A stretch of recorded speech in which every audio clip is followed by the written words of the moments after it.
finally, we can start learning style view meditation. Last week, I made a short video from the street of Montreal in front of the CHUM, which is an hospital where I brought my brother for the pre-test of his surgery for cancer of the bladder. They go inside and they scratch all the bladder and so on to remove the tumors. And that's where he is today. So at 6 o'clock in the morning, we were already there. And after I met the doctor and all of this, I leave him there, do the surgery, and later on they call me to go pick him up and I bring him home. Why am I telling you that? I'm telling you that because my brother is an amazing man, by the way. He's a lawyer for human rights. He has been a lawyer for human rights. Now he is retiring. He's 74 years old. He did amazing thing in his life for the human right. He changed 3 laws for the woman and wrote 4 books. The first book, it's all in French, but the first book is Undo the Defeat. This is a book where he wrote it after he went in court to fight for a small village that the only thing they had in life to make a living at was to cut wood and transform the wood for paper or construction wood. And they were going to close everything. And if they closed everything, the village would have just died. So he went and fought against the minister of the environment. And believe it or not, he won. He was the only lawyer defending that cause, viewing all the fancy team of 10 lawyers from the Minister of the Environment. And he won.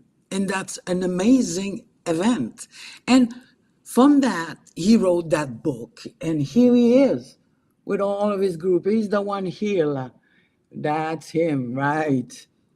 And he fought for these people and he won. And they had a way to make a living without having to move away. Then he wrote Sexual Harassment at Work. And this is during, here again, it's him, Maurice Drapeau. He wrote that book again because for over 10 years, he fought causes of sexual harassment at work against women, of course.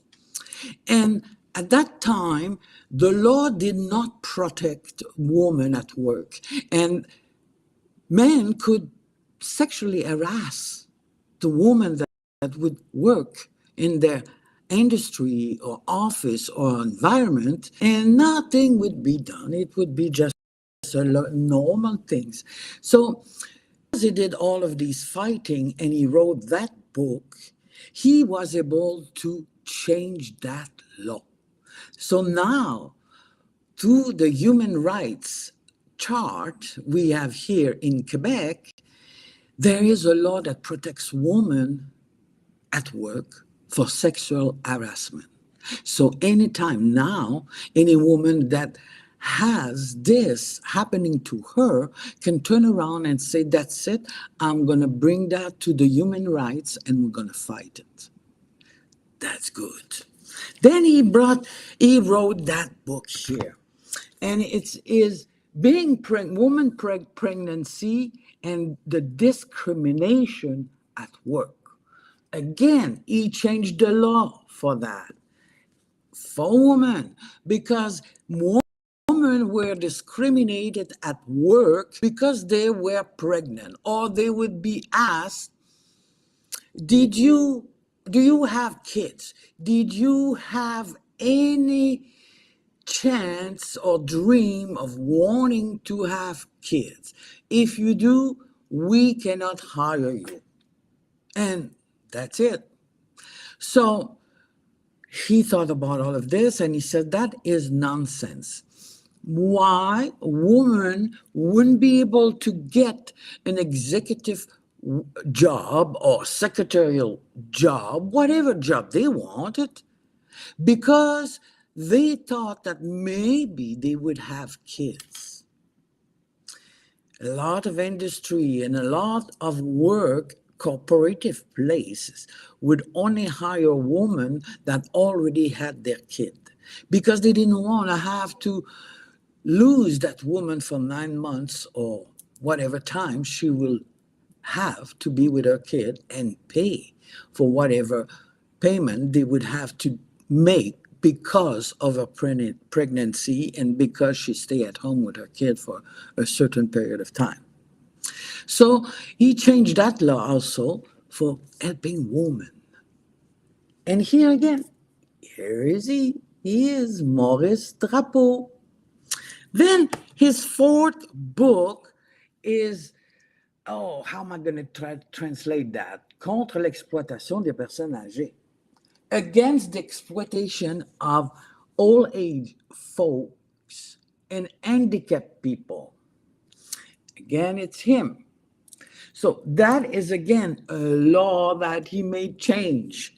He made change in the law where people that have an handicap are not allowed to be discriminated from work if they go and they are qualified because they have the competencies to go to work in any corporation, any kind of work. The employer is not allowed to discriminate it because he's blind or because he's in a wheelchair, whatever handicap that person would have. So again, here in Quebec now, it is a law that it's not because you have an handicap that there's discrimination. You have the competency, you have the expertise, you can go apply for the work, and you should not be discriminated and throw out like you are. You're having problem because you have certain handicap. And the same goes for the old folks. At a certain age, a lot of people abuse financially the old age people, financially, physically, emotionally. So now there is a law that protects the old folks not to be abused. So if the family members or if anyone notices that this old age person is being mentally, physically, emotionally, or financially abused, we can go and fight. And a lot. In this book here, there's a lot of story that my brother had to go to court to fight because horrible things had happened to those old folks. A lot of them couldn't even see their money back because it took time. Okay, it takes time. But they won. And there, our extended family were able to receive the money that was stolen from a person who was supposed to take care of that old man and so on. A lot of story like that. So you're saying to yourself, what does it have to do with learning style? Learning style, well, that's one of the style here. Those are books. My brother wrote 4 books. But before he wrote 4 books, I remember when he was a teen, and I was just a little girl. I used to go in his bedroom, and from the 4-wall bedroom that room has, right? 3 of them, from the ground to the ceiling, were packed with books. And the books were not standing up. They were stacked up because he could put more books in the bookcase like that. And he read all of them. He read all in each one of them, and sometimes he read some of it twice. When he went to do his studying to become a lawyer, he did a bachelor, a master degree, and a doctorate. Not necessarily one after another. He went to work after each schooling, right? After his bachelor, he went to work for a few years. And while he was working, he did his master degree. Then he continued working. And while he was working, he did his doctorate. Whenever he went to school, some of his professor would turn around and say, "Oh, Monsieur Drapeau, I thought that you gave up and you were not enrolled anymore for the degree because I saw you only 2 times at class." And Maurice would say, No, I'm ready. I come to do the exam. But yes, but you never came to any of those. How can you do the exam? Oh, don't worry about me. I come and I'll do the exam and you'll see I'll do great. And of course, he scored every exam. Why? Because he knew his learning style. And Maurice was not an auditive, which is when you listen, when you hear, whatever you listened, is the easiest way for you to retain and learn from it. No, he was not an auditive. He was a visual. So whatever he reads, he retained it. That's why he learned from all those books that he read when he was a teen. And that's why at school, he wouldn't assist to any of the course except some philosophy because he loved the professor there. Other than that, he would not assist to the courses. He would go at home and he would have those piles of books about law and whatever the teacher was teaching, all the books that the teacher recommended for the course, and he would read them. He would read, analyze, and write, and read, analyze, and write. And when the day came for the exam, he would go and do the exam and he would score it. Because his learning style was visual. He needed to see the word written. If he was in a room listening to a lecture from a teacher, it did not go well with him.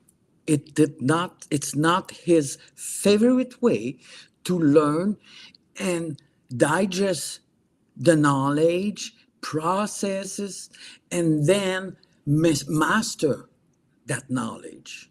His way was visual way. So you either a visual or an auditive. In the next week, we'll talk about the other ways or styles that exist and what other style you can have. But now we just focus on being an auditive or being a visual. So how do you go about finding which style are you? Are you an auditive or are you a visual? So there's very easy way that you can do or find out what style is your style. So if you are the kind of a person example, I'll take the example of buying IKEA furniture, right? Everybody knows about IKEA, right? We all need to have all the tools to put it together. So let's say you have a kitchen from IKEA and you got put it together so you can install it in your kitchen. Are you the style of person that the first thing you would do when you get your box that are all disassembled and you need to assemble it? Are you the kind of a person that will go right away and you'll take the book and you'll read and you read what it is, and you say, oh, I have that screw, I have that instrument to twist the screw, oh wow, and I have this and have, and you look at everything, and then you read every page to see how you're gonna, or what needs to be done to put that kitchen set together. By the way, if you ever build an IKEA, kitchen cabinet or any kind of IKEA furniture, I strongly suggest that you use wooden glue in every piece. I do it. It's much stronger. One other tip, by the way, just because I do all of these things in life. So one other tip, by the way, is, you know, that little key that looks like an L, which is a nightmare to work with because you always drop it on the floor. You always fight it to get it in the screw. It's terrible to work with. So instead of that, use a drill, right? Electric or battery drill, a gun like this, right? You use that and you put what they say a bit at the end of that little gun that's got the same shape of the head of your screw. Put that there on your gun, and you go with your gun, and you put the torque to the lowest torque, right? We don't want a lot of twists in there because the wood will split. So we don't want that. So we want you to go easy and screw it nicely, gently, not too tight. That's the way to build an IKEA furniture. Glue it, use a gun with the right bit to go with it. Put down the torque so it's not so strong. Go easy with the way you drill it, and screw everything nicely without tying it up. And at the end, when the furniture, the piece of is all together, then you tied it all well. Never too much to not split the wood. Anyhow, that was a tip, by the way. So, are you the kind of a person that to do that kit of IKEA kitchen cabinet, you need to read the book?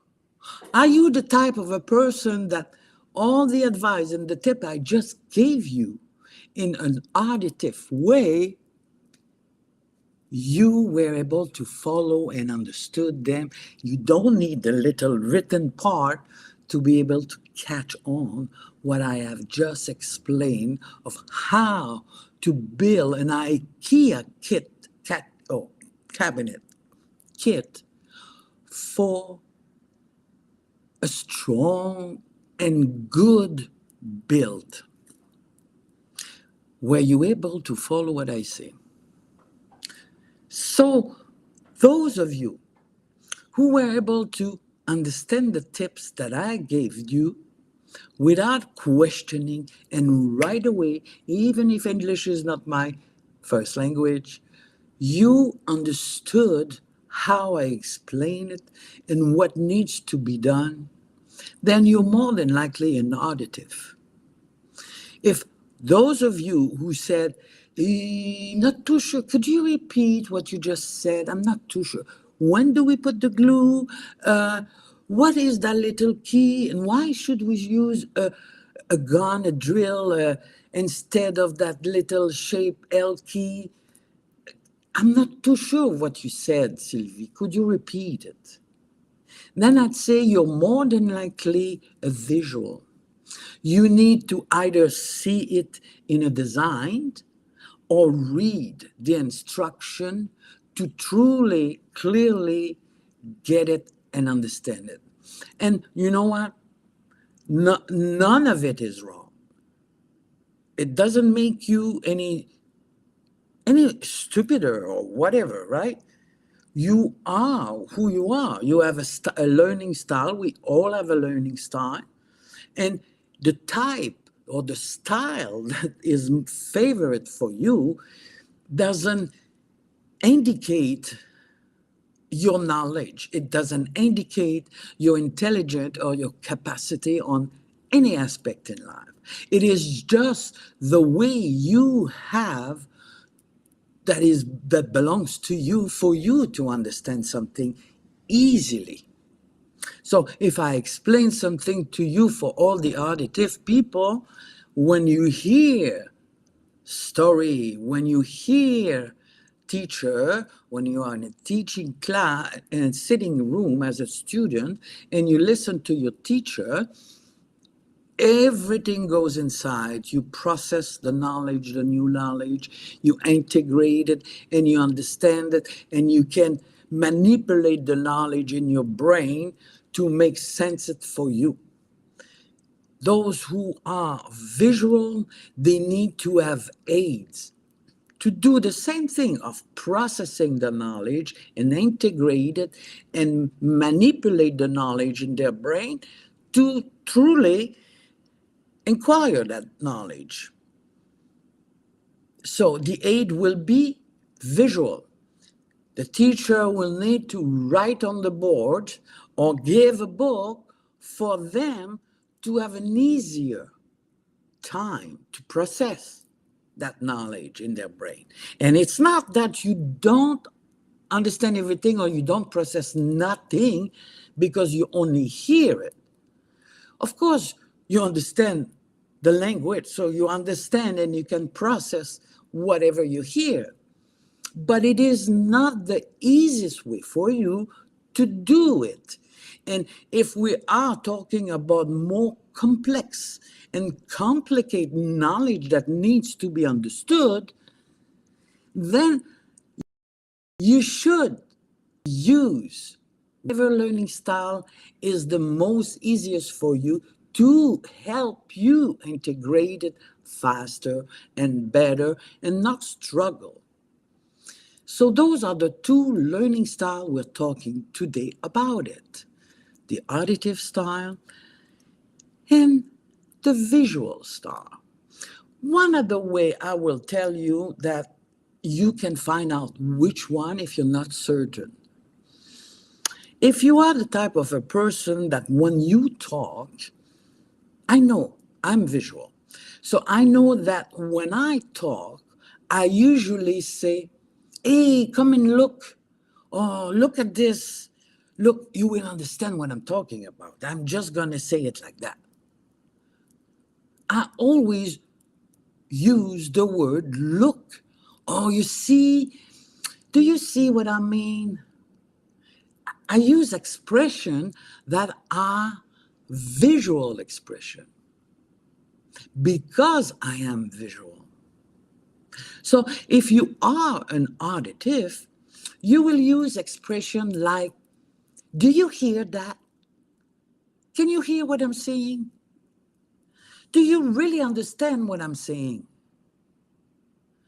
You use expression that will express the auditive aspect. You hear something. Can you hear something? Oh, you will say to someone, listen, I'm going to tell you this. Me, I will say, you see, I will say something. Look at what I'm going to say. I will say things like that. So there's the difference as well. You can observe, take the week to look at how it is for you. Are you the kind of a person that always use verbs that say, look, observe, watch it, do you see? If you use those kind of verbs, you're more than likely a visual. If you are the kind of person that always say, listen to me, or hear this, or watch is again visual. So you can have words that are more auditive and others that are more visual. Observe that. Then try to pay attention to when people talk to you or when at work or any environment you can find yourself in, there's ways for you to try to pay attention to what the other person is telling you and how do you process that information. Does it work well when the person just say it to you? Or if that person explain it, and you're not too, you're not that you don't understand, because if it's a simple saying, a simple concept, we all understand. We all adult and know how to speak and master our language, so it's easy to understand. But without having to be in a class listening to a complex information and knowledge, there is still ways you can find out if you need a visual aid. Again, I'll go to the aspect of IKEA. You prefer to have the book in your hand to build your little IKEA kit, or you prefer to just have someone tell you. You do it with somebody and with your friend, and he's take that screw, do this, do that. Those two pieces goes together, and if that's the way you like it, you are an auditive. And we'll look next week the other aspect, because there is other style. And believe it or not, we can be an auditive and a visual at the same time. That's right, we can have both of them. It's not because you're visual that you're not an auditive. There's that aspect as well. And how do you see that? Again, watch how you talk. Do you say to people, come and listen? Or do you say to people, watch what I'm going to say? There's ways for you to figure it out. But it's by observing it. And why do you need that? For meditation. It will help you to know which learning style is your favorite style, because when you go into a deep, mindful, or meaningful meditation, the aspect that is the strongest in your learning style is the first aspect that would help you going into your deep meditation. It's not always easy to learn to do a meaningful meditation and to pay attention to our sensory system.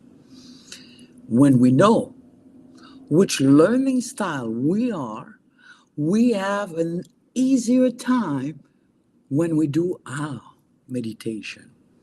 And I will teach you at the end of all this series where I'm talking about the learning style versus meditation, I will give you specific cues and ways to get it all together, where you will catch on what I'm trying to explain.